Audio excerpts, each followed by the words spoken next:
How y'all doing? Hope everybody good out there. Wanted to drop in and give y'all a quick little video. In today's video, I want to talk about the origins of Bitcoin. Where did Bitcoin come from? And at this point, I think we've all heard of it. Me personally, I think I started to hear it around like 2020, 2021, just kept hearing it over the years.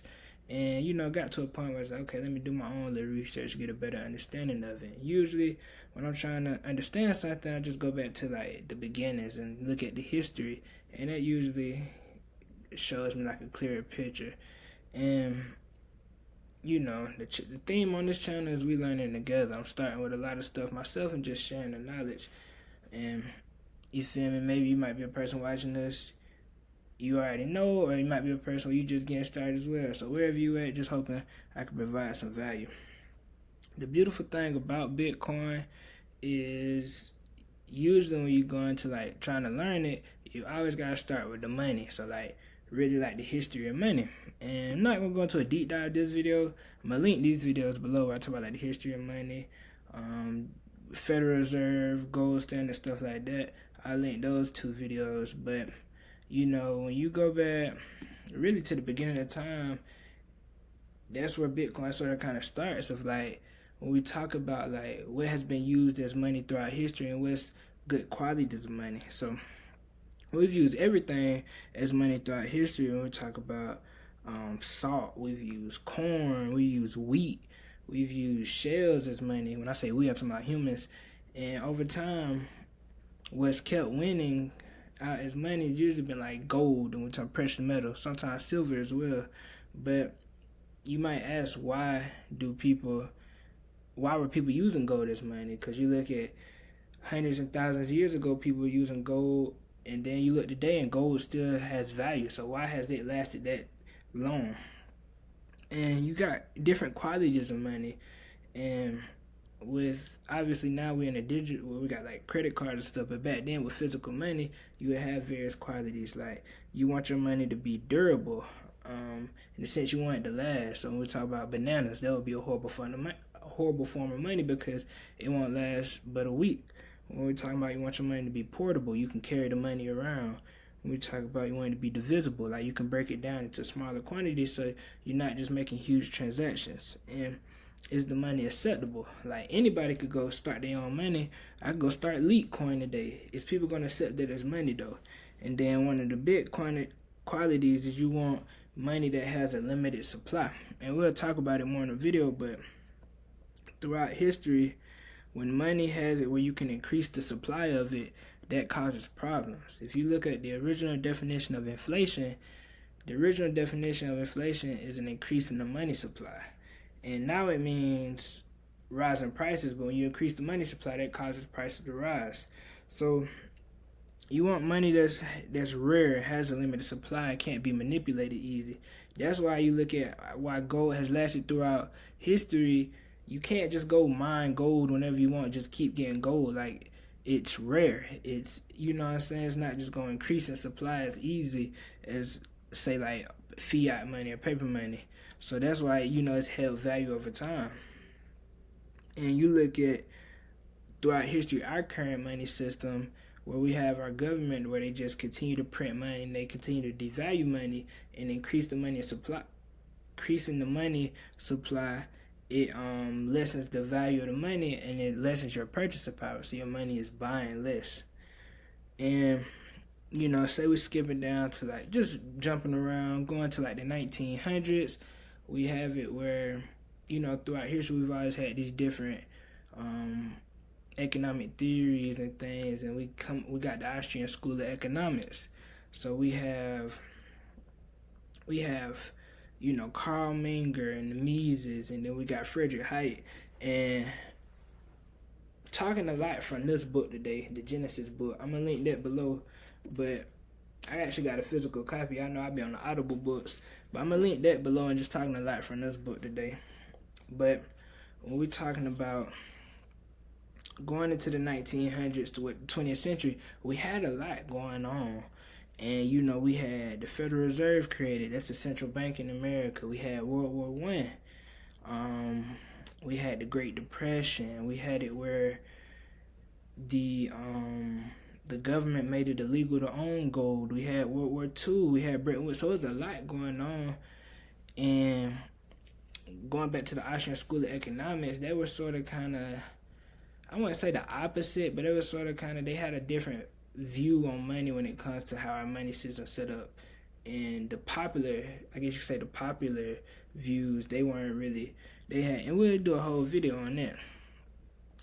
But, you know, just throughout the 20th century, you kept seeing time and time again where our government is, we keep putting our trust in the government in our banking system, and time again, they just keep letting us down. So the beautiful thing about Bitcoin is that you don't really have to rely on a central authority. You don't really have to trust anybody when it comes to your money. It's peer-to-peer. Let me see. When he says what is needed is an electronic payment system based on cryptographic proof instead of trust. So a lot of times you're hearing Bitcoin, you're here verify, not trust. And we'll talk about that, but just keep that in mind. Like, we always have to trust somebody. When we talk about going to the bank, we have to trust that they're responsible with our money. We're talking about the government, we have to trust that they be responsible with policy and things of that nature. So we'll we'll talk more into it, but we're gonna start in around the 1950s. And I ain't gonna lie, I recorded 2 videos a day talking about it, and it was like an hour long, but I was like, let me make a shorter video, that way I ain't talking these folks' heads out, because sometimes I feel like I be talking so much, and I don't know if y'all really be paying attention for it, so I'm gonna try to shorten it up. So we're going to the 1950s, where we got cryptography. And basically what cryptography is like you're coding information. So if I like scrambling letters and stuff, so if I send a message to my friend, only me and him know what we're talking about. And you gotta think, like, the military uses this type of technology when we're talking about sending a message to each other, and you don't want the enemy to intercept it. And the messages is what they call ciphertext. So an example of cryptography is the Caesar cipher, and they call it the Caesar cipher because they say this is the these type messages what Julius Caesar used. And what we got is an example. We'll do, and basically with the Caesar cipher is every letter is substituted with a different letter. So we have an encryption key, and we're going to use the encryption key +1. So we have the message Jack. And basically what it is, +1 just means you go up a letter.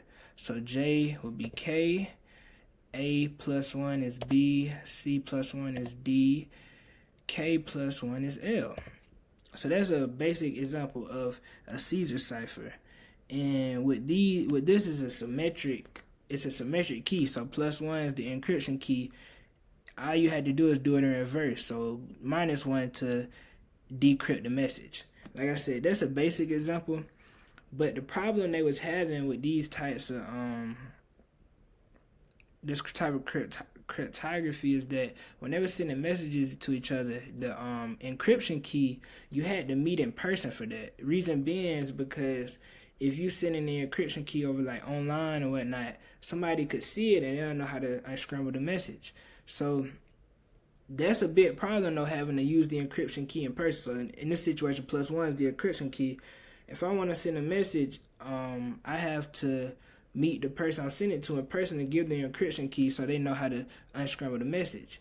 But say we're in the military and I'm in America and the person I'm trying to send it to in another country, how are we going to do that? So that was a problem. So we have people that's trying to solve this problem. Like, how can I send a message without having to meet somebody in person? And this around, like I said, the 50s, 60s, 70s, 80s, you got to think the internet's starting to come around. We're talking about not computers in everybody's home, but you had like students or whatnot, say might be at Harvard and these big universities where they start using computers and stuff.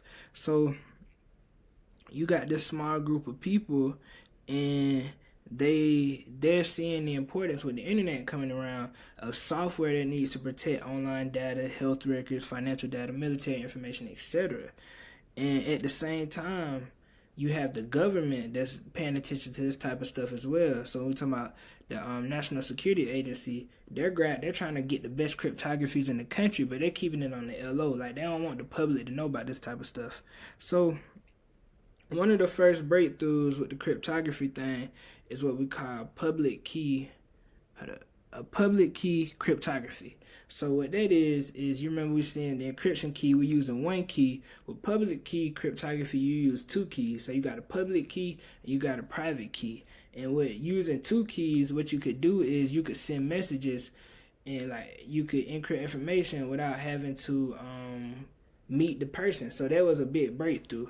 And like I said, you got this small group of people that like they see a vision of a world where this new technology was amazing when we talking about the internet, but we needed to have some privacy from the state, the government. So the internet was this big innovation where now it's this new way that people can share all this information, but it's also a new way where it's easier for the government to watch its people. I remember in 9th grade when I was sort of kind of like, well, for one, we had to read some of these, but I was like a science fiction nerd where you talking about the book 1984, and we talking about Animal Farm, where it's sort of kind of telling you like the government, how the government watches people, and then that was science fiction, but you look up today, you know, that's where we at. So you had this small group of people, and they start realizing like, man, we can't have the government watching us. So they start doing their little 1-2, and they trying to figure out how can they be like private with going on the internet. Not saying they're doing anything criminal, but in the sense of like, we want to have our privacy. You know, you might have the boyfriend where he's like, hey, I ain't cheating on my girl, but she can't go through my phone. He might not be cheating, but he just want to have his privacy. In this sense, the government is the girlfriend, and the regular everyday citizen the boyfriend. Like, we ain't doing nothing criminal, but if I go to the store and buy a pizza, why do y'all have to see I'm buying a pizza? So that's sort of kind of where we at with it. So we got all these different movements start coming up. So we got the cypherpunks, we got the extropians, we got the hayakians, and it's basically like all these super duper smart scientists, and they're coming up with ways to hide their information, and like being able to be coming up with like innovations and inventions where online they could send messages in private, and you can cover up your health data and stuff without the government being able to see it.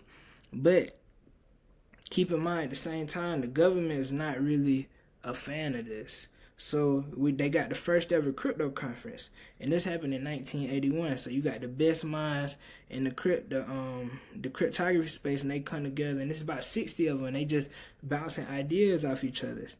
And that sound cool, but like I said, government was not a fan of that. So they, like I said, they working their own moves with public key cryptography and the cryptography thing, but they don't want the public to really see this. So with being on the internet and coming to internet, it only makes sense that now you gonna realize like, oh shoot, we got money going digital as well. So the government would be able to see people's transactions. So that's how these scientists are thinking like, damn, we don't want the government to track our money and our transactions as well when we go online with the digital money. We're talking about credit cards and debit cards and stuff. So they had the idea of electronic cash. Digital cash starts popping up. And basically with cash, what am I, $20? With cash, the cool thing about cash is it's sort of kind of anonymous. If I got $20 and I go buy a shirt for my friend, I hand them $20, who knows we make that transaction? Like, there was peer-to-peer, me to my friend, and nobody really has known. With me going online and spending this money online, there's usually a record of that transaction. So they wanted it where, how can we have electronic cash where I can send money and stuff and do transactions without really staying anonymous at the same time. So with coming up with electronic cash and digital cash, you would bump into all these problems. So one of them being double spend problem. So remember, I got my $20. I'm buying a shirt for my friend. I give her the $20. I can't use that $20 no more. It's gone. When we talk about being in the digital world, with digital money, it could be replicated many times over. So I got $20 online, and I send that $20 to my friend. Who's to say I can't send that $20 again to my other friend, and send that $20 again to my other friend? So they call it double spend. Think about it like a picture. If I have a picture on my phone, I can send that picture to one person, and I can send that picture to 100 other people. That's the same thing with digital money. Like that, you could. Who's to stop you from sending it over and over again? And the way this is usually solved is by a trusted party.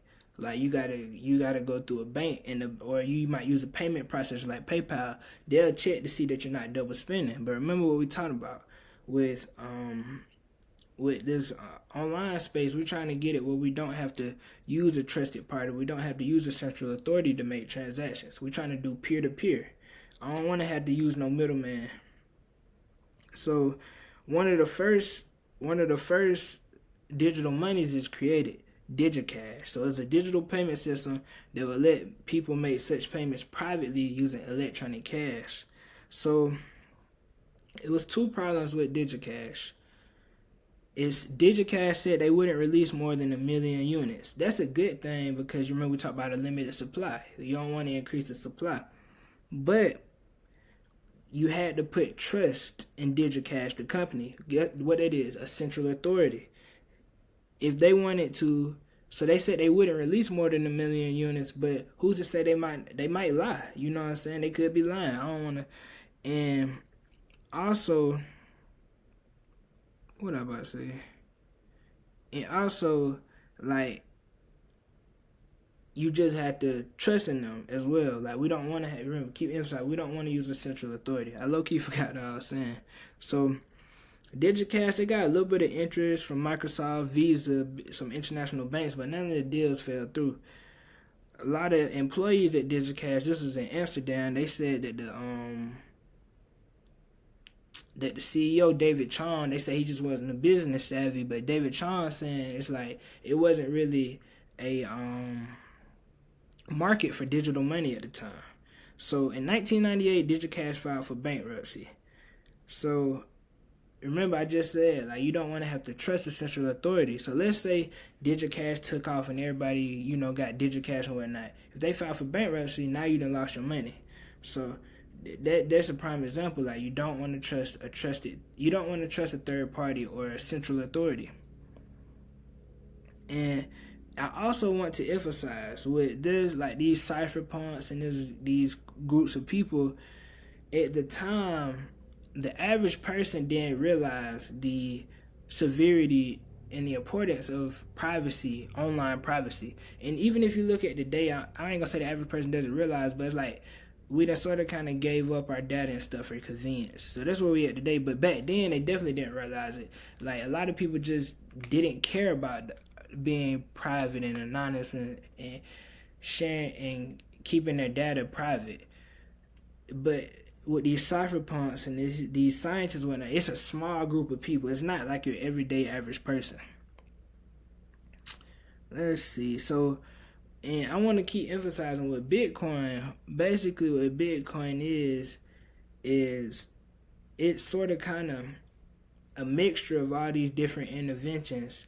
And the person that came up with Bitcoin, Satoshi Nakamoto, it sort of kind of he sort of kind of took a piece of everything. So you remember we talked about public key cryptography, and then we're going to talk about a couple more things where he just keeps taking all these little inventions and mixing them together, and you get Bitcoin. So we get, let's see, where we're going. Trying not to bore y'all. Let me see, let me find something. Hold up, y'all. So remember, I was talking about the cypherpunks, and it's these group of people, and like I said, they imagine a future where digital communication couldn't be monitored, analyzed, and misused. So they trying to figure out how to, they trying to figure that move. And they started with in-person meetings, and then they going online and they on the email. But some people didn't like the idea of these groups or these people because it could make it easier for criminals. So that's what the government gonna say. Like, that's why the government will be like, I don't want regular everyday citizens getting this tight technology. We're talking about cryptography and being able to encrypt what they're doing and hide their privacy and stuff, because it'll make it easier for criminals. But if you think about it, that's every technology. Like, criminals gonna be criminals. That shouldn't really stop people from using technology though. So that's what a lot of the cyberpunks say. Like, criminals gonna be criminals anyway. Like, if you look at the phone, all these different inventions and stuff, criminals gonna use them as well. So then the government and these groups started getting into it. They call it the crypto wars. So one example of this is we got pretty good privacy, and it was basically a way like you could secure your information when we're talking about emails and data and stuff. And it was created by Phil Zimmerman. The pretty good privacy, they went under investigation. They went under criminal investigation. Like, the government was tripping on them, like saying this was a not weapon of mass destruction, but they said it was something. And basically, like, the cypherpunks and stuff, they fought back. So they had it where they would tattoo the code on them. They wrote it in books, and because books is free speech, and the government eventually had to lay off on them. But you would just see little examples like the NSA Clipper chip. They wanted phone companies to adapt this, and this was basically where where the government was basically could hear in on phone conversations, and the cypherpunks fought back with this. So they would create different they created some technologies that could defeat the Clipper chip. So basically it's a back and forth with the government and these scientists. Like, the government trying to keep all this cryptography stuff on the LO, and these scientists trying to come up with way more stuff so they can have their information privatized from the government. Like, they don't want the government knowing what they're doing. But they had this vision for like everybody. But everybody, as far as like citizens, they weren't really thinking like this. So we kept coming up with all these inventions. We got BitGold, we got B-Money, and let me see. This is around like the 1990s. So the late 1990s, we had the cypherpunks. They started to realize people didn't really care about online privacy, like I was just saying. And all the work they was putting in, so it was starting to seem pointless. And then we had a couple more sparks. So we had like zero knowledge systems. We had BitTorrent. And BitTorrent seemed like it was a success. It was actually peer-to-peer, and it was successful. What we had, reusable proof of work. And then at the end of the what was it?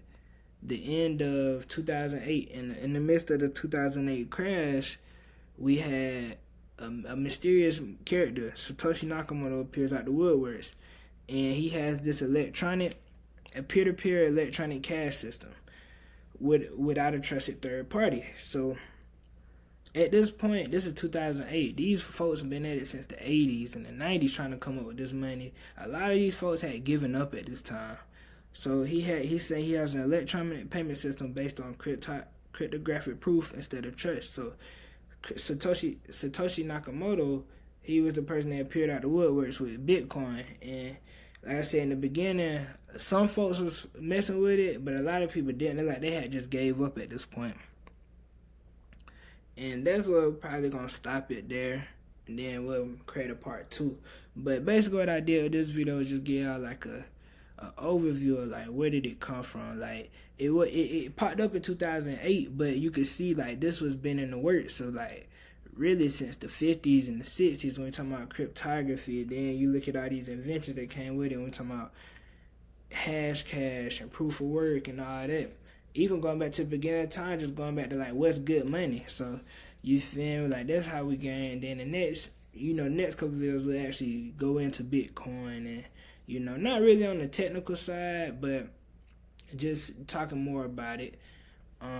Got some books for y'all if y'all want to read. This is probably like the easiest book for me to understand for like Bitcoin is for Everyone by Natalie Brunell. I link those below. The Genesis book, this is the one I was referring to today, and it goes off like the history of money a little bit, and it also shows like the technical side of like the inventions that went behind Bitcoin. Bitcoin's for Everyone. We got Check Your Financial Privilege. We got Bitcoin Billionaires. We got, what else we got? Digital Gold. That's a pretty good book as well. And then we got the Bitcoin Standard. So like I said, the Bitcoins for everyone's probably like the easiest read for me. But I like the Genesis book and the Bitcoin Standard probably like right after that. But all these pretty good reads to sort of kind of get like a basic understanding of Bitcoin. And then the next part we'll just start talking more about Bitcoin. But if y'all have made it this far, man, hope I ain't talk y'all heads off. Truly appreciate y'all. If y'all could like, comment, subscribe. And I'm definitely have some more for y'all soon. Stay blessed.